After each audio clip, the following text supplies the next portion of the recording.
In today's video, I'm going to teach you how to enter a refund in Xero.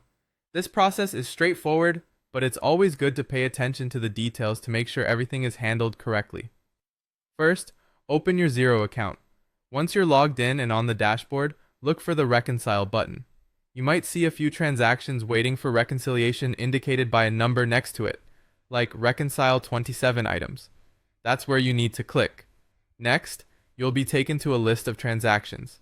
Find the one that you are looking to refund. Clicking on the specific transaction will bring up more options related to it. Now in this screen, you will see a match option. Go ahead and click on Match. This function allows you to match the transaction with existing transactions or invoices. After you click Match, look for the New Transaction button, typically nearby. Click on this button to proceed to the next step. Here, you will choose Receive Money. This might seem counterintuitive since you're dealing with a refund, but it's part of the process. By clicking Receive Money, you signal that funds are coming back into your account. Then, you'll notice a drop-down menu labeled Direct Money. In this menu, select Overpayment.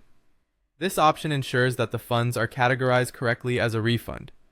To finalize this part, type your reference here.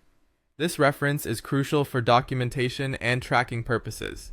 For example, you might type for invoice 1234 to align the refund with a specific invoice.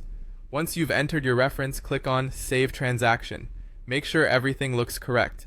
Take a moment to review the details to ensure accuracy. Mistakes can be easily overlooked, so double-check everything before continuing.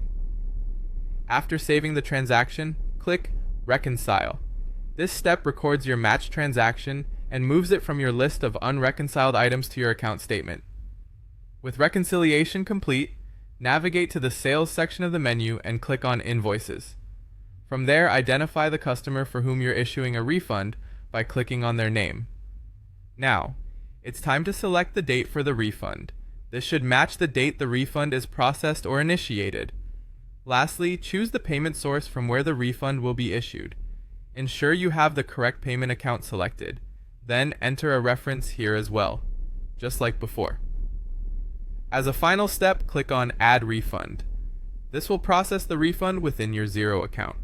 And there you have it, the refund is complete.